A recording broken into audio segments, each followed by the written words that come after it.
Hi students, வருங்கால மருத்துவ மாணவர்கள் உங்கள் அனைவருக்கும் சூர்யா நீட் அகாடமியின் வணக்கம். நம்ம இந்த வீடியோல நீட்ல எண்டோக்ரைன் கிளாண்ட்ஸ் பத்தி ஒரு முக்கியமான டாபிக்கை பத்தி பார்க்க போறோம். ஸோ எண்டோக்ரைன் கிளாண்ட்ஸ் அப்படின்னா என்னன்றதை நான் ஆல்ரெடி போன வீடியோல டீச் பண்ணிட்டேன். ஸோ எந்த கிளாண்ட் எல்லாம் தன்னுடைய செக்ரீஷன்ஸை டைரக்டா பிளட்ல விட்டு அதுல இருந்து டார்கெட் ஆர்கனுக்கு அந்த செக்ரீஷன் போகுது அப்படின்னா அந்த டைப் ஆஃப் கிளாண்ட்ஸ்க்கு பேர் தான் எண்டோக்ரைன் கிளாண்ட்ஸ்.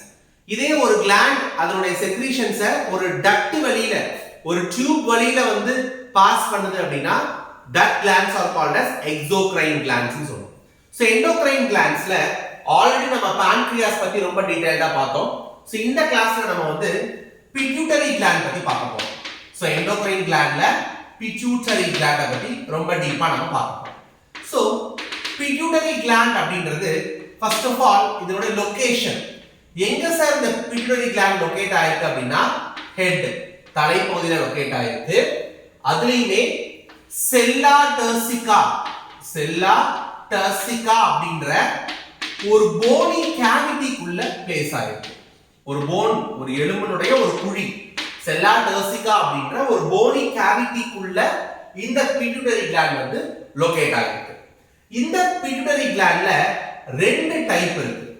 பொதுவா பிட்யூட்டரி கிளாண்ட ரெண்டா பிரிக்கிறாங்க, ரெண்டு பார்ட்ஸா பிரிக்கிறாங்க. ஃபர்ஸ்ட் வந்து anterior pituitary gland, next posterior pituitary gland. anterior னா முன்பக்கம், posterior னா பின்பக்கம், பேக் சைடு. சோ முன்பக்கம் இருக்கிற pituitary gland anterior pituitary gland அப்படினும் பின்னாடி இருக்கிற pituitary gland posterior pituitary gland அப்படினு மென்ஷன் பண்றாங்க. இந்த anterior pituitary gland இன்னொரு பேர் தான் adenohypophysis. anterior இன்னொரு பேர் என்னங்க? adenohypophysis. அதே மாதிரி posterior இன்னொரு பேர் என்னன்னா neurohypophysis. posterior இன்னொரு நேம் என்னது? neurohypophysis. சோ adenohypophysis, neurohypophysis அப்படிங்கற ரெண்டு விதமான பார்ட்ஸ் வந்து pituitary glandல இருக்கு. இந்த adenohypophysisல ரெண்டு ரீஜியன்ஸ் இருக்கு. ஒன்னு pars distalis, இன்னொன்னு pars intermedia.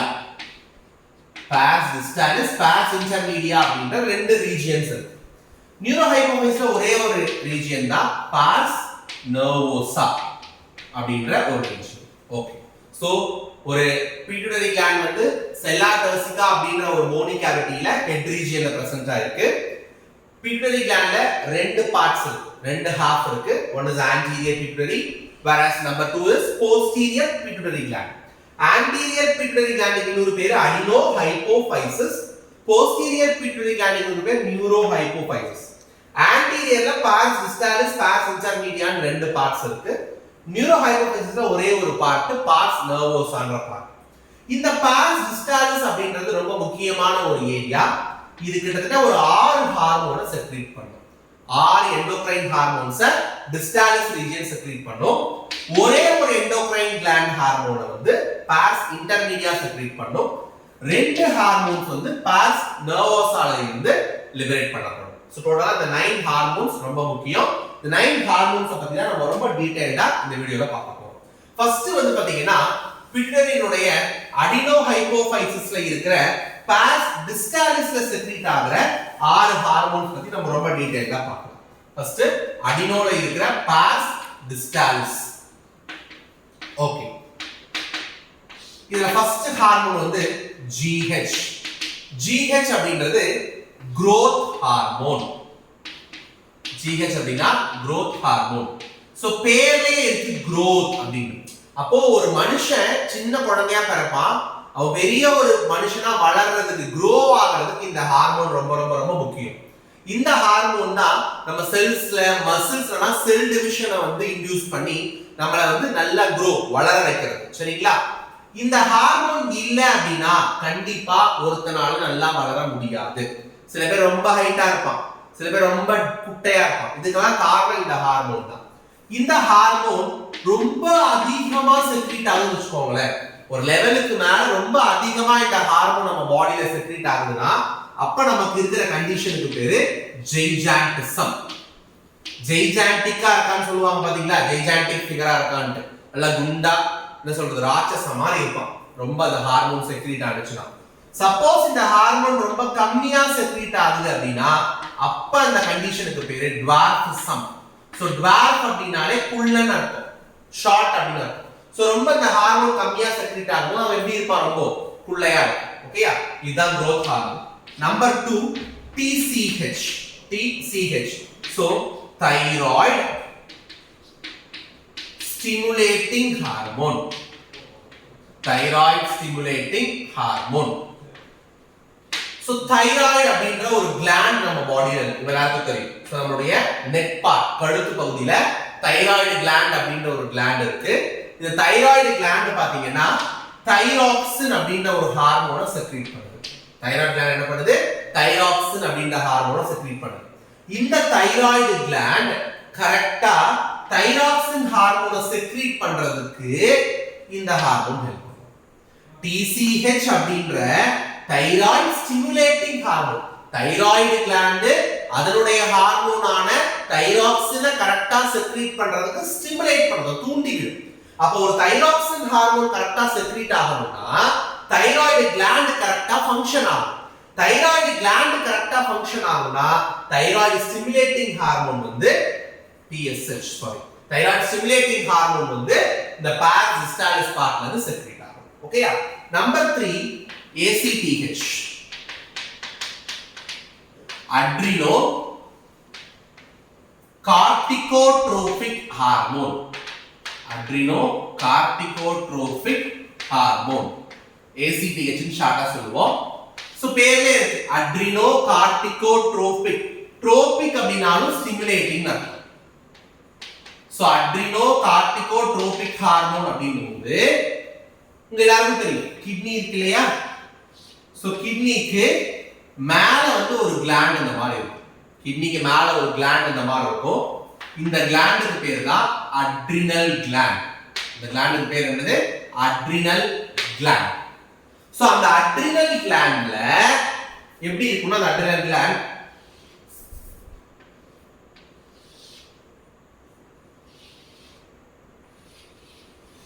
இப்படிதான் அட்ரினல் கிளாண்ட் இருக்கு. இந்த அட்ரினல் கிளாண்ட்ல இந்த அவுட்டர் சர்ஃபேஸ்க்கு பேர் என்ன அப்படின்னு பாத்தீங்கன்னா கார்டெக்ஸ். அவுட்டர் சர்ஃபேஸ்க்கு பேர் என்னது, கார்டெக்ஸ். இந்த இன்னர் ஏரியாக்கு பேர் என்னன்னு பாத்தீங்கன்னா மெடுல்லா. சோ அவுட்டர் ஏரியாக்கு பேர் கார்டெக்ஸ், இன்னர் ஏரியாக்கு பேர் என்னது மெடுல்லா. இந்த அவுட்டர் ஏரியாவான இந்த அட்ரினல் கார்டெக்ஸ் வந்து அதனுடைய ஹார்மோன்ஸை கரெக்டா செக்ரீட் பண்றதுக்கு ஒரு ஹார்மோன் ஹெல்ப் பண்ணுது. அந்த ஹார்மோன் தான் ACTH. அதான் அட்ரினோ கார்டிகோட்ரோபிக் ஹார்மோன். அட்ரினலுடைய கார்டெக்ஸ் பகுதி தன்னுடைய ஹார்மோனை கரெக்டா செக்ரீட் பண்றதுக்கு இது ஹெல்ப் பண்ணுது. அதுதான் அட்ரினோ கார்டிகோட்ரோபிக் ஹார்மோன் அப்படின்னு சொல்றோம். Okay, next hormone, fourth hormone நம்ம என்ன பார்க்க போறோம் அப்படின்னா ப்ரோலாக்டின். ஃபோர்த் ஹார்மோன் வந்து ப்ரோலாக்டின் பார்க்க போறோம். சோ ப்ரோலாக்டின் வந்து ரொம்ப ரொம்ப ரொம்ப ஒரு இம்பார்ட்டன்டான ஒரு ஹார்மோன். இந்த ஹார்மோனுடைய சிக்னிஃபிகன்ஸ் பாத்தீங்கன்னா ஃபீமேல்ஸ்ல ரொம்ப important. So fourth hormone is prolactin. So prolactin, logged in அப்படின்ற வேர்ட் வச்சு நீங்க ஈஸியா கண்டுபிடிச்சிருவீங்க. இங்க something which is related to milk. PR னு ஷார்ட்டா PL னு சொல்லுவாங்க, ஷார்ட்டா PL சொல்லுவாங்க, சம்டைம் PR னு சொல்லுவாங்க. சோ ப்ரோலாக்டின் அப்படிங்கிறது மில்க். சோ மில்க் சம்பந்தப்பட்ட ஏதோ ஒரு ஃபங்க்ஷன் தான் இது செய்யுது. ஏன்னா மில்க்ல இருக்க அந்த ஆசிட்க்கு பேர் என்னது, லாக்டிக் ஆசிட். சோ இப்ப லாக்ட் அப்படினு வந்தாலே something which is concerned with milk, மில்கோட தொடர்புக்கு ஏதோ ஒரு தான் வரப்போகுதுன்னு தெரியுது நமக்கு. சோ ப்ரோலாக்டின் அப்படினா மில்க். சோ அப்ப இந்த ஹார்மோன் என்ன பண்ணும்னா ஃபீமேல்ஸ்ல மில்க் செக்ரீஷனை இன்கிரீஸ் பண்ணும் அதிகமா. சோ டெலிவரி டைம் முடிஞ்ச பிறகு குழந்தையை ஃபீட் பண்ணுவாங்களே, பால் கொடுக்குற டைம்ல நிறைய மில்க் செக்ரீஷனை வந்து என்ன பண்ணுது, இன்கிரீஸ் பண்ணுது. ஒரு கரெக்ட்டா மில்க் செக்ரீஷன் நடக்கணும்னா மெமாரி கிளாண்ட், பால் சுரப்பி வந்து என்ன ஆகணும், டெவலப் ஆகும். சோ இந்த மெமாரி கிளாண்டோட டெவலப்மென்ட்க்கும் இந்த ஹார்மோன் தான் ரொம்ப முக்கியம். சோ ஃபீமேல்ஸ்ல மெமாரி கிளாண்டை டெவலப் பண்ணி மெமாரி கிளாண்ட்ஸ்ல மில்க் செக்ரீஷன், பாலை உற்பத்தி பண்றதுக்கு இந்த ஹார்மோன் ரொம்ப முக்கியம். ஒன்ஸ் இந்த ஹார்மோன் கம்மி ஆயிடுச்சு அப்படின்னா பால் உற்பத்தி, மில்க் ப்ரொடக்ஷன் வந்து கம்மி ஆயிடும். ஃபிஃப்த் ஹார்மோன் என்னது இஸ் FSH, அதாவது follicle stimulating hormone. FSH follicle stimulating hormone. So FSH அப்படிங்கிறது follicle stimulating hormone. இந்த ஹார்மோன் வந்து ஒரு செக்ஸ் ரிலேட்டட் ஹார்மோன். ஒரு செக்ஸ் ரிலேட்டட் ஹார்மோன். இதுக்கு மேல்ஸ்ல என்ன ஃபங்க்ஷன் அப்படினா sperm production. மேல்ஸ்ல என்ன function? sperm production. So மேல்ஸ்ல sperm நல்லா ப்ரொடியூஸ் பண்ண வைக்கிற ஒரு வேலையை வந்து இந்த ஹார்மோன் செய்யும். அதே ஃபீமேல்ஸ்ல இதுக்கு என்ன வேலைன்னா so மேல்ஸ்ல sperm மாதிரி ஃபீமேல்ஸ்ல யாரு? ஓவம். முட்டை இருக்குல ஓவம்னு சொல்லுவோம். இல்லனா egg cell. So egg cell இல்லனா ஓவம் என்ன பண்ணும் அப்படினா ப்ரொடியூஸ் பண்ணும். So follicle அப்படினாலே மேல்ஸ்ல sperm ப்ரொடியூஸ் பண்ண வைக்கும். ஃபீமேல்ஸ்ல ஓவம் இல்லனா eggs ப்ரொடியூஸ் பண்றதுக்கு இந்த ஹார்மோன் ரொம்ப முக்கியம். இந்த ஹார்மோன் ப்ராப்பரா ஃபங்க்ஷன் ஆகல அப்படினா இந்த மேல்ல sperm ப்ரொடக்ஷனும் கம்மி ஆயிடும். ஃபீமேல்ஸ்ல கரெக்ட்டா ஓவம் என்ன ஆகாதுன்னா ப்ரொடியூஸ் ஆகும். So sixth ஹார்மோன் என்ன பார்க்க போறோம்னா luteinizing hormone. luteinizing hormone LH அப்படினு சொல்லுவாங்க ஷார்ட்டா. சோ இதுவுமே one type of a sex hormone தான். சரிங்களா? ஒரு செக்ஸ் ரிலேட்டட் ஹார்மோன் தான் இந்த ஹார்மோனும். இந்த ஹார்மோனுக்கு ரெண்டு வேலை இருக்கு. மேல்ஸ்ல என்ன வேலை, ஃபீமேல்ஸ்ல என்ன வேலைன்னு பார்ப்போம். சோ மேல்ஸ்ல இந்த ஹார்மோன் என்ன பண்ணும் அப்படினா stimulates Leydig cells. Stimulates Leydig cells in testes. So மேலுடைய testis இருக்கு இல்லையா விந்தகம். இந்த testisல Leydig cells அப்படின ஒரு cells இருக்கு. இந்த cells தூண்டி ஸ்டிமுலேட் பண்ணி ஆண்ட்ரோஜனை செக்ரீட் பண்ண வைக்கும். Androgen secretion. ஆண்ட்ரோஜன்னா என்ன சார் அப்படினா இது ஒரு டைப் ஆஃப் ஹார்மோன். சரிங்களா? luteinizing ஹார்மோன் டெஸ்டிஸ்ல இருக்கிற லேடிக் செல்ஸ் மேல ஆக்ட் ஆகி ஆண்ட்ரோஜன் அப்படிங்கற அந்த ஒரு ஹார்மோனை லேடிக் செல்ல செக்ரீட் பண்ண வைக்கும். இந்த லேடிக் செல் செக்ரீட் பண்ற ஹார்மோன் தான் ஆண்ட்ரோஜன். இந்த லேடிக் செல்ஸ் இந்த ஆண்ட்ரோஜனை கரெக்ட்டா செக்ரீட் பண்ணனும் அப்படினா இந்த லேடிக் செல் மேல யார் ஆக்ட் ஆகணும்? இந்த LH ஹார்மோன் ஆக்ட் ஆகும். இந்த ஆண்ட்ரோஜனுக்கு ரொம்ப முக்கியமான ஃபங்க்ஷன் என்ன அப்படினு பாத்தீங்கன்னா it is sex related hormone, மேல் செக்ஸ் ஹார்மோன். ஒரு மேல்ஸ்க்கு அவங்களுடைய மேல் செக்சுவல் கேரக்டர்ஸ் எல்லாமே இந்த ஹார்மோன்னால தான் உண்டாகும்.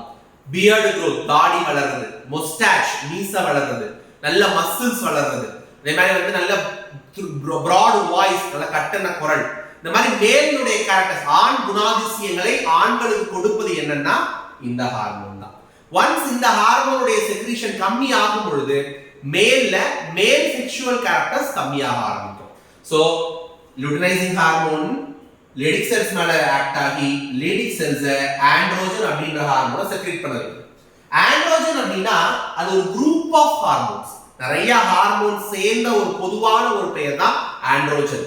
மெயினா ஆண்ட்ரோஜன்ல வர இன்னொரு ஹார்மோனுக்கு பேரு டெஸ்டோஸ்டிரோன். மெயினா ஆண்ட்ரோஜன்ல வர இன்னொரு ஹார்மோன் பேர் என்ன சொல்லுங்க? டெஸ்டோஸ்டிரோன். சோ ஆண்ட்ரோஜன் வந்து it's a group of male hormone. அதுக்குள்ள இருக்க ஒரு முக்கியமான ஒரு ஹார்மோன் தான் டெஸ்டோஸ்டிரோன். சரிங்களா? ஃபீமேல்ஸ்ல இது என்ன பண்ணும் அப்படினா மெயினா கார்பஸ் லூட்டியம் ஃபார்மேஷன்ல ஹெல்ப் பண்ணும். கார்பஸ் லூட்டியம் ஃபார்மேஷன் என்ன சார் கார்பஸ் லூட்டியம் அப்படினா சோ menstrual cycle மாதவிடாய் சுழற்சியில உருவாகுற ஒரு லேயர் அது. இந்த லேயர் கரெக்ட்டா இருந்தாதான் பிரெக்னன்சி வந்து கரெக்ட்டா இருக்கும். சரிங்களா? 10 months 9 months பிரெக்னன்சி இருக்கு இல்லையா? அந்த பிரெக்னன்சி பீரியடுக்கு தேவையான எல்லா விதமான ஃபெசிலிட்டிஸையும் கொடுக்கிறது இந்த கார்பஸ் லூட்டியம் அப்படின்ற ஒரு லேயர் தான். சோ இந்த luteinizing ஹார்மோன் இந்த கார்பஸ் லூட்டியத்தை செக்ரீட் பண்ணும். தட் இஸ் அந்த கார்பஸ் லூட்டியத்தை ஃபார்ம் பண்றதுக்கு ஹெல்ப் பண்ணும். அந்த luteinizing ஹார்மோனுடைய ஹெல்ப்பால ஃபார்ம் ஆகறதுனால இது பேரு கார்பஸ் லூட்டியம்னு கூட வந்ததுன்னு சொல்லுவாங்க. சோ பிரெக்னன்சி டைம்ல ஃபீமேல்ஸ்க்கு தேவையான எல்லா விதமான ஃபெசிலிட்டிஸையும் இந்த கார்பஸ் லூட்டியம் தான் பண்ணி கொடுப்பாங்க. இத பத்தின ரொம்ப டீடைல் இன்ஃபர்மேஷன் நம்ம ரீப்ரொடக்ஷன்ல பார்க்கலாம். இப்போ நீங்க தெரிஞ்சுக்க வேண்டியது luteinizing ஹார்மோனால தான் ஃபீமேல்ஸ்ல கார்பஸ் லூட்டியம் அப்படிங்கற லேயர் ஃபார்ம் ஆகுது. சோ இந்த 6 ஹார்மோன்ஸ் பத்தி பார்த்துட்டோம். சோ pars distalis செக்ரீட் பண்ற 6 ஹார்மோன்ஸ் பத்தி ரொம்ப டீடைலா பார்த்திருக்கோம். அதாவது ஃபர்ஸ்ட் வந்து growth ஹார்மோன், நம்பர் 2 வந்து thyroid stimulating hormone, number 3 adrenocorticotropic hormone, number 4 prolactin, number 5 follicle stimulating hormone, number 6 luteinizing hormone. இப்போ நம்ம பார்க்க போறது adenohypophysis உடைய இன்னொரு பார்ட்டான pars intermedia உடைய செக்ரீஷன். பாஸ் இன்டர்மீடியா எப்படி எல்லாம் செக்ரீட் பண்ண போகுது? நான் ஏற்கனவே சொல்லிட்டேன், பாஸ் இன்டர்மீடியா பாத்தீங்கன்னா ஒரே ஒரு ஹார்மோனை மட்டும் தான் செக்ரீட் பண்ணும். அந்த ஹார்மோனுடைய பேர் பாத்தீங்கன்னா MSH. So M stands for melanocyte, S stands for stimulating, whereas H stands for hormone. So melanocyte stimulating hormone. So melanocyte அப்படின்ற ஏதோ ஒண்ணு வந்து இந்த ஹார்மோன் ஸ்டிமுலேட் பண்ணுதுன்றது நமக்கு பேர் வந்து தெரியுது. What is melanocyte? Melanocyte அப்படினா pigmentation cells present in skin. So நம்ம பார்த்திருப்போம், சில பேர் ரொம்ப கருகருன்னு இருப்பான், சில பேர் ரொம்ப ஒயிட்டா இருப்பான் ஆல்பினோ மாதிரி, சில பேர் மாடரேட்டா இருப்பான். சோ ஒரு பர்சனுடைய ஸ்கின் வந்து என்ன கலர்ல இருக்கணும்ன்றத டிசைட் பண்ற செல்ஸ்க்கு பேர் தான் மெலனோசைட். சைட் அப்படினாலே செல்ஸ் நான் சொல்லியிருக்கேன் ஏற்கனவே. சோ ஒரு ஹியூமன் பீயிங்குடைய கலர், அவனுடைய ஸ்கின் கலரை வந்து டிசைட் பண்ணக்கூடிய செல்ஸ் தான் மெலனோசைட்ஸ். இந்த மெலனோசைட்ஸ் ஒரு ஹார்மோனை செக்ரீட் பண்ணும். அந்த ஹார்மோனுக்கு பேர் தான் மெலானின். சோ இந்த மெலானினுடைய அளவை பொறுத்து தான் ஒருத்தவங்க வெள்ளையா இருக்காங்களா கருப்பா இருக்காங்கன்றதெல்லாம் டிசைட் ஆகும். அப்ப இந்த மெலனோசைட் அப்படிங்கற செல் மெலானின் அப்படிங்கற இந்த hormone, sorry pigment, not hormone, pigment, இந்த பிக்மெண்ட்டை வந்து செக்ரீட் பண்றதுக்கு யார் ஹெல்ப் பண்ணுவா? இந்த MSH ஹெல்ப் பண்ணுவா. So the melanocyte stimulating hormone melanocyte மேல ஆக்ட் ஆகி இந்த மெலனோசைட் வந்து மெலானின் அப்படிங்கற அந்த பிக்மெண்ட்டை செக்ரீட் பண்றதுக்கு, அந்த நிறமி பிக்மெண்ட்டை செக்ரீட் பண்றதுக்கு ஹெல்ப் பண்ணுவா. சரிங்களா? சோ இதுதான் வந்து பாஸ் இன்டர்மீடியால செக்ரீட் பண்ணப்படுற ஒரு ஹார்மோன். நெக்ஸ்ட் நம்ம எதை பத்தி பார்க்க போறோம் அப்படின்னா நியூரோ ஹைப்போஃபைசிஸ். ஏன்னா அடினோ ஹைப்போஃபைசிஸ் கம்ப்ளீட்டா முடிச்சாச்சு. அடுத்து நம்ம பார்க்க போறது neuro hypophysis. So neuro hypophysis அப்படிங்கிறது வந்து posterior part of the pituitary gland நான் ஸ்டார்டிங்லயே சொல்லிட்டேன். இதுல இருக்கிற ஒரே ஒரு ரீஜன் பாத்தீங்கன்னா பாஸ் நர்வோசா. ஓகேயா? இந்த நியூரோ ஹைப்போஃபைசிஸ் பத்தி ஒரு முக்கியமான பாயிண்ட் நீங்க தெரிஞ்சுக்கணும். என்ன அப்படின்னா it does not secrete any hormone. It does not secrete any hormone. என்ன சார் இப்பதான் சொன்னீங்க இது ரெண்டு ஹார்மோனை செக்ரீட் பண்ணும் அப்படின்னா இது சுயமா அதனுடைய செல்ல வச்சு எந்த விதமான ஹார்மோன்ஸையும் செக்ரீட் பண்ணாது. பட் என்ன பண்ணுனா ஹைப்போதலாமஸ் அப்படின்ற ஒரு ரீஜியன் பாத்தீங்கன்னா நம்மளுடைய பிரெயின்ல இருக்கு. நம்மளுடைய ஃபோர் பிரெயின் முன்பக்க மூளையில ஹைப்போதலாமஸ் அப்படின்ற ஒரு பார்ட் இருக்கு. இந்த ஹைப்போதலாமஸ் பாத்தீங்கன்னா நிறைய ஹார்மோன்ஸ் செக்ரீட் பண்ணும். அதுல மெயினா ரெண்டு ஹார்மோன், ஆக்சிடோசின், வாசோபிரசின். ரெண்டு hormone oxytocin, vasopressin.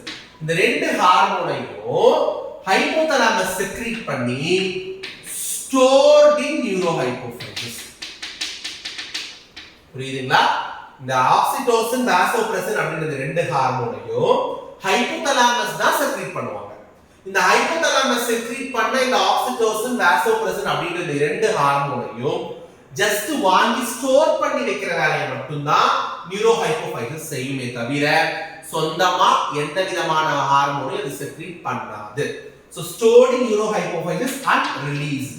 So neurohypophysis store பண்ணி வச்சிட்டு எப்பெல்லாம் அந்த ஹார்மோன் தேவைப்படுதோ அப்பலாம் அந்த ஹார்மோனை என்ன மட்டும் பண்ணும்? ரிலீஸ் மட்டும் தான் பண்ணுமே தவிர நியூரோஹைப்போஃபைசிஸ் சுயமா எந்த ஒரு ஹார்மோனையும் செக்ரீட் பண்ணாது. அது ஹைப்போதலாமஸ் செக்ரீட் பண்ற ஹார்மோன்ஸை வாங்கி ஸ்டோர் பண்ணி வச்சுக்கிட்டு தேவைப்படுற டைம்ல ரிலீஸ் பண்ணும். That's all. அதனால இதை நம்ம என்ன சொல்லுவோம்னா not a true endocrine gland. ஏன்னா இது எந்த செக்ரீஷன்ஸ் பண்றது கிடையாது. கிளாண்ட்னாலே செக்ரீட் பண்ணணும். சோ எதையுமே செக்ரீட் பண்றது இல்ல. பட் ஆனா ஸ்டோர் பண்ணி வெளியில விடுது. அதனால இந்த neurohypophysis not a true endocrine gland அப்படின்னு சொல்லி நமக்கு மென்ஷன் பண்ணுவாங்க. ஓகே, இப்போ இந்த ஹைப்போதலாமஸால செக்ரீட் ஆக்கப்பட்டு நியூரோஹைப்போஃபைசிஸ்ல ஸ்டோர் ஆகிற ஹார்மோனான ஆக்சிடோசினை பத்தியும் வாசோபிரசினை பத்தி நம்ம ரொம்ப டீடைலா பார்ப்போம். ஆக்சிடோசின். சோ ஆக்சிடோசின் அப்படிங்கிறது பாத்தீங்கன்னா இது வந்து மில்க் எஜெக்ஷனுக்கு ஹெல்ப் பண்ணும். கன்ஃபியூஸ் பண்ணிக்காதீங்க. மில்க் ப்ரொடக்ஷன் வேற, மில்க் எஜெக்ஷன் வேற. பால் உற்பத்தி வேற, பால் வெளியீடு வேற. ரெண்டுக்கு என்ன சார் டிஃபரன்ஸ் அப்படின்னா சோ ஃபீமேல்ஸ்ல மெமரி கிளாண்ட்ஸ்ல மில்க ப்ரொடியூஸ் பண்றது, மில்க உற்பத்தி பண்ற ஒரு ஹார்மோன் யாருன்னா அடினோஹைப்போஃபைசிஸ்ல பார்த்தா ப்ரோலாக்டின். ஓகேயா? பட் இது மில்க ப்ரொடியூஸ் பண்ணாது, ப்ரொடியூஸ் பண்ண மில்க எஜெக்ட் பண்ணும். சோ பால் வந்து கட்டி தட் இஸ் சாலிடா மாறி உள்ளே நின்று விடாமல், உள்ளே நிக்காம வெளியில வரணும், எஜெக்ட் ஆகி வரணும். அந்த எஜெக்ஷன் பால் வெளியே வர்றதுக்கு இந்த ஹார்மோன் ரொம்ப ஹெல்ப் பண்ணும். இரண்டாவது முக்கியமான ஃபங்க்ஷன் என்ன, இது வந்து vigorous contraction of uterine muscles கொடுக்கும். It induces vigorous contraction of uterine muscles during parturition. During parturition. Parturition னா என்னது? டெலிவரி, குழந்தை பெற்றுக்கிறது. இந்த parturition தான் அதோட பயாலஜிக்கல் மீன். சோ இந்த ஃபீமேல் ரிப்ரொடக்டிவ் ட்ராக்ட்ல சோ இப்படிதான் வந்து என்ன இருக்கும்னா நமக்கு யூட்ரஸ் கருப்பை இருக்கும், குழந்தைங்க தான் வளருவாங்க. சோ அந்த குழந்தை வளர்ந்து 9 months ஆன பிறகு இந்த யூட்ரஸ்ல இருக்க மசில்ஸ் எல்லாம் விகரஸா கான்ட்ராக்ட் ஆகும். அப்படி சுருங்கி சுருங்கி சுருங்கி சுருங்கி விரியும். அப்படி விகரஸா ரொம்ப வேகமா கான்ட்ராக்ட் ஆகும் பொழுதுதான் உள்ள இருக்க குழந்தையால உள்ள கண்டினியூவா இருக்க முடியாம வெளியே வந்துருவோம். சோ இப்ப குழந்தை பிறக்கணும் அப்படின்னா அந்த கருப்பை தசைகள் யூட்ரைன் மசில்ஸ் கான்ட்ராக்ட் ஆகும். கான்ட்ராக்ட் ஆகும்போது பிரஷர் தாங்க முடியாம பேபி வெளியில வரும். அப்ப அந்த யூட்ரைன் மசில்ஸ் கான்ட்ராக்ட் ஆகிறதுக்கு ஹெல்ப் பண்ற ஒரு ஹார்மோன் தான் ஆக்சிடோசின். சோ இந்த ஆக்சிடோசின் அதிகமா செக்ரீட் ஆகும். அப்ப அந்த யூட்ரைன் மசில், யூட்ரஸ்ல இருக்கிற மசில்ஸ், அதனால யூட்ரைன் மசில்ஸ்னு சொல்றோம். இந்த யூட்ரஸ் மசில்ஸ் எல்லாம் அப்படியே விகரஸா சுருங்கி சுருங்கி விரியும், கான்ட்ராக்ட் ஆகும். அப்படி கான்ட்ராக்ட் ஆகும் பொழுது என்ன ஆகும் அப்படின்னா குழந்தை வெளியில வந்துரும். அப்ப அந்த கான்ட்ராக்ட் ஆகிறதுனால தான் ஃபீமேல்ஸ்க்கு இடுப்பு வலி வருது. சரிங்களா? குழந்தை பெறும் போது இடுப்பு வலி வருது. சரியா? ஓகே. செகண்ட் ஹார்மோன் நம்ம என்ன பார்க்க போறோம் அப்படின்னா vasopressin. So vasopressin. So vasopressin அப்படின்றது பாத்தீங்கன்னா இது எதுக்கு யூஸ் ஆகுது அப்படின்னா reabsorption of water. Reabsorption of water by distal tubules of reabsorption of water by distal tubules of nephrons in kidney. Nephrons in kidney. So எல்லாருக்கும் தெரியும் கிட்னியோட மெயின் ஃபங்க்ஷன் என்ன? பிளட்டை நல்லா பியூரிஃபை பண்ணி பிளட்ல இருக்கிற வேஸ்ட் டாக்ஸிக் சப்ஸ்டன்ஸ் எல்லாம் ஃபில்டர் பண்ணி எடுத்து இந்த ஃபார்ம் ஆஃப் யூரின் சிறுநீர் வழியா வெளியில விடும். இதுதான் இதனுடைய வேலை. சோ இந்த வேலையை வந்து கிட்னிக்குள்ள இருக்க யாரு செய்வான்னு பாத்தீங்கன்னா நெஃப்ரான்ஸ். ஏன்னா nephrons are the structural and functional units of kidney. ஒரு நெஃப்ரான் வந்து ஃபங்க்ஷன் ஆகிறதுக்கு கிட்னி ஃபங்க்ஷன் ஆகிறதுக்கு நெஃப்ரான்ஸ் தான் முக்கியம். அப்ப அந்த நெஃப்ரான்ஸ்ல இருக்கிற டிஸ்டல் பார்ட்ஸ், அதென்ன டிஸ்டல் பார்ட்ஸ்? இதுதான் ஒரு நெஃப்ரானோட ஸ்ட்ரக்சர். சோ ஒரு பவுமன்ஸ் கேப்சூல் இருக்கும், குளோமெருலஸ் இருக்கும், PCT, Henle's loop, and then you will have DCT whereas collecting duct. இதுதான் ஒரு நெஃப்ரானோட சிம்பிள் ஸ்ட்ரக்சர். இது ஸ்டார்டிங்ல இருக்கிற பார்ட்ஸ்க்கு பேரு ப்ராக்சிமல் பார்ட்ஸ், பக்கத்திலேயே இருக்குன்னு அர்த்தம். கொஞ்சம் தூரமா இருக்க இந்த பார்ட்ஸ்க்கெல்லாம் பேரு தான் டிஸ்டல் பார்ட்ஸ், சேமை குழல்கள் அப்படின்னு சொல்லுவாங்க. சோ இந்த டிஸ்டல் பார்ட்ஸ் எல்லாம் என்ன பண்ணும் அப்படின்னா நிறைய வாட்டர் ரீஅப்சார்ப் பண்ணும். நிறைய வாட்டர் என்ன பண்ணிக்கும்? ரீஅப்சார்ப் பண்ணிக்கும். இந்த ரீஅப்சார்ப்ஷன் ஆஃப் வாட்டர் ரொம்ப கம்மியா நடக்குது அப்படின்னா என்ன ஆகும்னா நிறைய வாட்டர் வந்து யூரின் ஃபார்ம்ல வெளியில போகும். சோ ரீஅப்சார்ப்ஷன் ஆஃப் வாட்டர் நடந்தே ஆகும். திரும்ப வாட்டரை உறிஞ்சி எடுத்துக்கணும். அப்படி திரும்ப வாட்டரை உறிஞ்சி அது எடுக்கல அப்படின்னா என்ன ஆகும்னா நிறைய வாட்டர் வந்து யூரினா வெளியில போயிடும். அப்ப நம்ம பாடி வந்து டீஹைட்ரேட் ஆகும், நீர் இழப்பு ஏற்படும். சோ நம்ம பாடியில இருந்து நிறைய தண்ணி வெளியில போகாம பாதுகாக்கிற ஒரு ஹார்மோன் யாருன்னா வாசோப்ரெசின். அது எப்படி பாதுகாக்குது? நெஃப்ரானுடைய இந்த டிஸ்டல் பார்ட்ஸ் எல்லாம் நிறைய வாட்டர் என்ன பண்ணிக்குது? உறிஞ்சி எடுத்துக்குது. அப்படி உறிஞ்சி எடுத்துக்கும் போது என்ன ஆகும் அப்படின்னா வாட்டர் நம்ம பாடிக்குள்ளேயே இருக்கும், யூரின் வழியில வெளியில போகும். சரியா? சோ அதனால இந்த ஹார்மோனுக்கு என்ன பேருன்னா ஆன்டி டயூரிட்டிக் ஹார்மோன். டயூரிட்டிக் அப்படினாலே எக்ஸசிவ் லாஸ் ஆஃப் வாட்டர். நிறைய வாட்டர் வந்து யூரின்ல வெளியில போகுது அப்படின்னா அந்த கண்டிஷனுக்கு பேர் தான் diuresis, excessive loss of water in urine. So அந்த மாதிரி நடக்காம தடுக்குது. ஆன்டினா என்னதுப்பா? ஆப்போசிட். சோ இப்ப நிறைய வாட்டர் வந்து யூரின் மூலமா வெளியில போகாம இந்த ஹார்மோன் தடுக்குது. அதனால இதுக்கு பேரு anti diuretic hormone which is abbreviated as ADH. ADH. Okay. இந்த ஹார்மோன் சரியா வேலை செய்யலன்னா நமக்கு ஒரு டிசார்டர் வரும், நமக்கு ஒரு நோய் வரும். அந்த நோய்க்கு பேர் தான் டயாபெட்டிஸ் இன்சிபிடஸ். Diabetes insipidus. சரிங்களா? Yes sir. டயாபெட்டிஸ் மெல்லிட்டஸ்னா என்ன? pancreasல இன்சுலினுடைய செக்ரீஷன் கம்மியாகும் பொழுது வர்ற ஒரு டிசீஸ்க்கு பேர் தான் டயாபெட்டிஸ் மெல்லிட்டஸ். இங்க நம்ம பார்க்கிறது டயாபெட்டிஸ் இன்சிபிடஸ். இது என்னன்னா இந்த வாசோபிரசன் ஹார்மோன் சரியா செக்ரீட் ஆகாம நிறைய வாட்டர் வந்து யூரின் வெளியில போயிட்டே இருக்கும். அந்த கண்டிஷனுக்கு பேர் தான் டயாபெட்டிஸ் இன்சிபிடஸ். ஓகே, சோ இந்த வீடியோ நம்ம ரொம்ப டீடைல்டா எண்டோக்ரைன் கிளாண்ட்ல ரொம்ப முக்கியமான கிளாண்டான பிட்யூட்டரி கிளாண்ட பத்தி ரொம்ப தெளிவா பார்த்துட்டோம். பிட்யூட்டரியில ரெண்டு பார்ட் இருக்கு, அடினோ, நியூரோ. சோ அடினோல செக்ரீட் ஆகிற ஹார்மோன்ஸ் என்னென்ன, நியூரோல செக்ரீட் ஆகிற ஹார்மோன்ஸ் என்னன்றதை தெளிவா பார்த்துட்டோம். சோ இதுல 9 ஹார்மோன்ஸ் பத்தி ரொம்ப டீடைலா பேசியிருப்போம். growth hormone, thyroid stimulating hormone, adrenocorticotropic hormone, prolactin, follicle stimulating hormone, luteinizing hormone, vasopressin, oxytocin, melanocyte stimulating hormone தெளிவா பார்த்திருக்கோம். ரொம்ப முக்கியமான டாபிக். 9 ஹார்மோன்ஸ் நல்லா பண்ணீங்க, கண்டிப்பா ஒரு क्वेश्चन இருந்து வர்றதுக்கு நிறைய சான்சஸ் இருக்கு. இந்த வீடியோ உங்களுக்கு பிடிச்சிருந்தா லைக் பண்ணுங்க, இத உங்க ஃப்ரெண்ட்ஸ்க்கும் ஷேர் பண்ணுங்க. நம்ம Surya NEET academy Salem new bus ஸ்டாண்டுக்கு ஆப்போசிட்ல 12 இயர்ஸா இயங்கிட்டு இருக்கு. நீட்டுக்கு தமிழ் மீடியம் மற்றும் இங்கிலீஷ் மீடியம்ல தனித்தனியா ரிப்பீட்டர்ஸ் 1 இயர் கோர்ஸ் நம்ம ஆஃபர் பண்ணிட்டு இருக்கோம். இதை யூஸ் பண்ணிக்கோங்க. தேங்க்யூ.